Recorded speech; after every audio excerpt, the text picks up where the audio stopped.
Go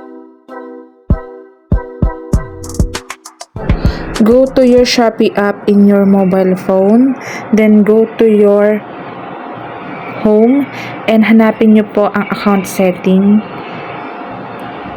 Next po, i-click nyo po yung account, then my collection. Diyan po natin ilalagay yung ating mga collection na products. Then click create collection. Then lalagay natin yung my collection URL. And then, yung collection name nyo, yung shop nyo mismo.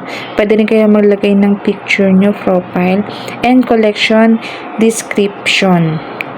So, pwedeng maiksi, pwedeng mahaba, depende po sa inyo. Pwede nyo lagyan ng sulit deals, and then save nyo.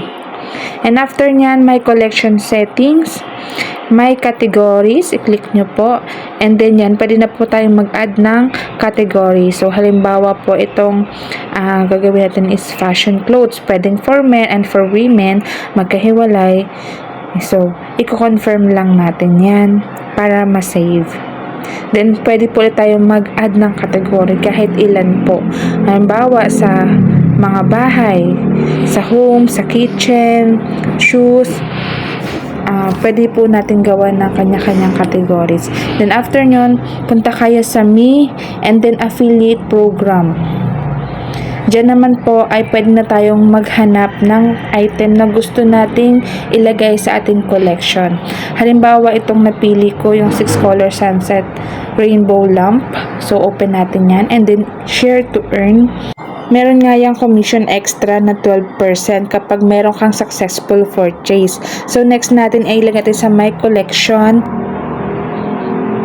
Next is, punta ka sa categories, click mo yan, and then, dun mo ilalagay. Halimbawa, sa home living ko siya nilagay. So, isi-save mo po yan. And then, after mo siyang ma-save, pwede mo siyang i-check kung yun ba, tama ba yung link mo, or pwede mo rin naman siyang i-close.